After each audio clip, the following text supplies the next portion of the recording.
ہماری موجودہ دنیا محدود مدت تک کے لیے بنائی گئی ہے۔ ایک وقت آئے گا کہ اس دنیا کو ختم کر دیا جائے گا۔ اس کے بعد تمام انسان دوبارہ زندہ ہو کر خالق کائنات کے سامنے حاضر کیے جائیں گے، اور پھر ہر ایک کے ریکارڈ کے مطابق ان کے لیے ابدی انعام اور ابدی سزا کا فیصلہ کیا جائے گا، اور یہ قیامت کا دن ہوگا۔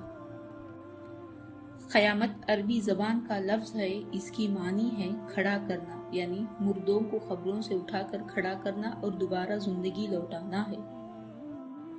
قیامت کی ابتدا سر کی آواز سے ہوگی۔ سر کی شکل کسی جانور کے سینگ کی طرح ہوگی جس میں پھونک ماری جائے گی، اور اس کی ذمہ داری اللہ تعالیٰ نے حضرت اسرافیل علیہ السلام پر لگا رکھی ہے۔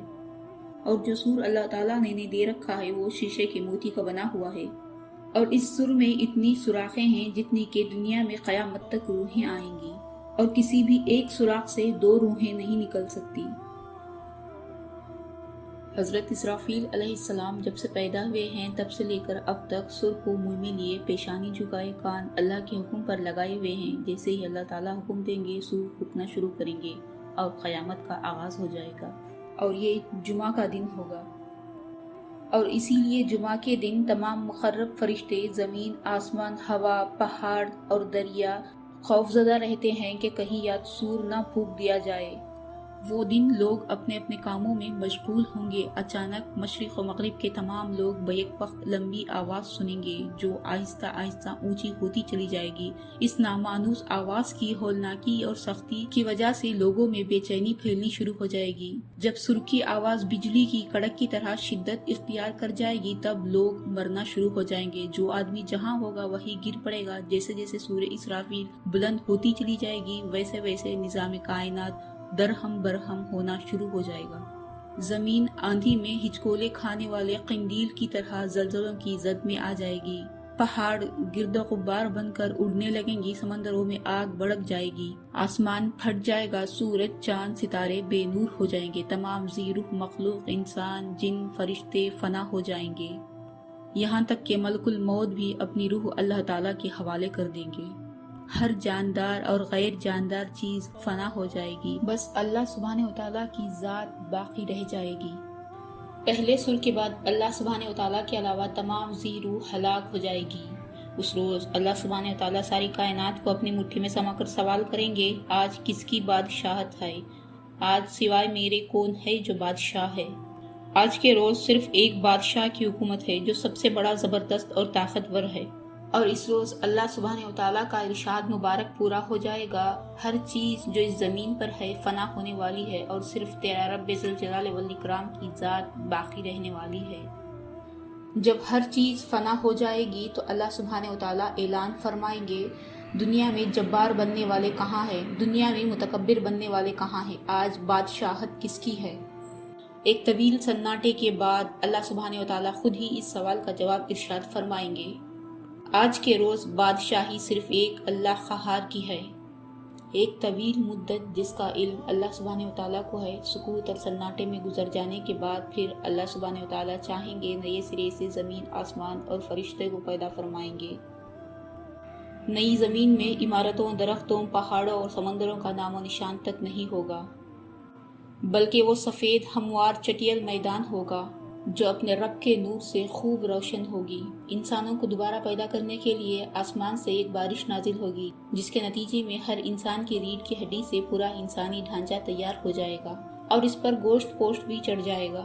اور اس کے بعد حضرت اسرافیل علیہ السلام کو دوسری بار سور پھونکنے کا حکم دیا جائے گا، اور تمام انسان ننگے پاؤں، ننگے بدن بے خدمہ اٹھیں گے جس طرح ماں کے پیٹ سے پیدا ہوئے تھے۔ اللہ سبحانہ وتعالیٰ کا یہ فرمان بھی پورا ہو جائے گا، تم لوگ فردن فردن ہمارے پاس حاضر ہوگے جس طرح ہم نے پہلی مرتبہ پیدا کیا تھا۔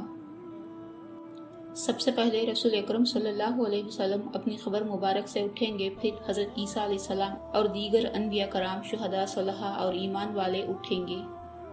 قبروں سے کافر، مشرک، فاسق اپنے اپنے اعمال کے مطابق اٹھیں گے، کوئی اندھا، کوئی بہرا، کوئی لنگڑا، کوئی چیٹیوں کی شکل میں اور کوئی سر کے بل اٹھے گا۔ کافر اس غیر متوقع منظر کو دیکھ کر خوف اور دہشت کی کیفیت میں مبتلا ہو جائیں گے، آنکھیں پھٹ جائیں گی، دل کانپ اٹھے گا اور کلیجے منہ کو آئیں گے۔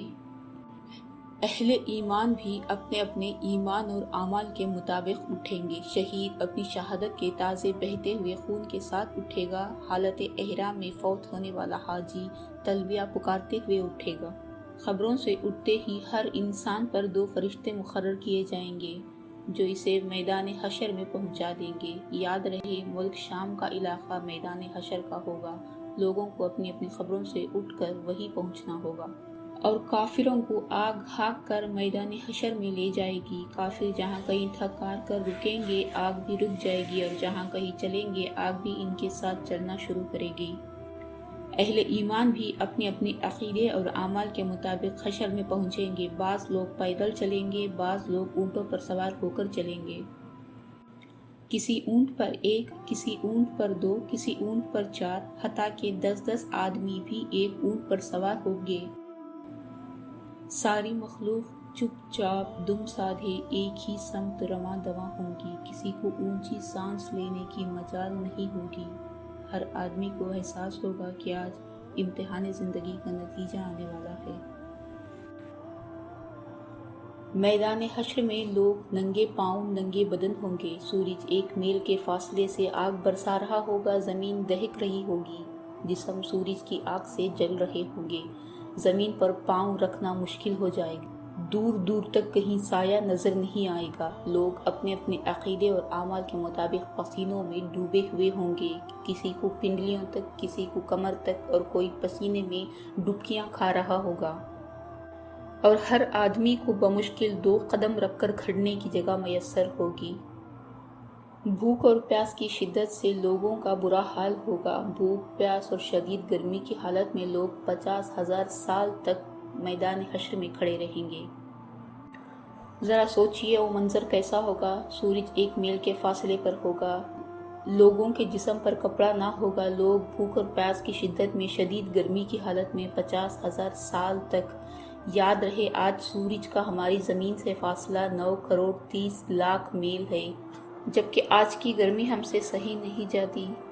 غور کیجئے اس روز کیا حال ہوگا جس روز زمین کا درجہ حرارت آج کے مقابلے میں 9 کروڑ درجے زیادہ ہو جائے گا۔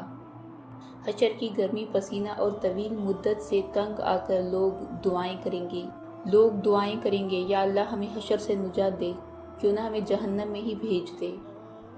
جبکہ سورج بہت نزدیک ہوگا، جبکہ تانبے کی دہکتی ہوئی زمین ہوگی، جب اعمال نامے کھولے جائیں گے، آسمان اپنی جگہ سے کھینچ لیا جائے گا، جب جہنم دہکائی جائے گی، جنت قریب لائی جائے گی، اس وقت ہر شخص کو پتہ چل جائے گا کہ وہ دنیا سے کیا لے کر آیا ہے۔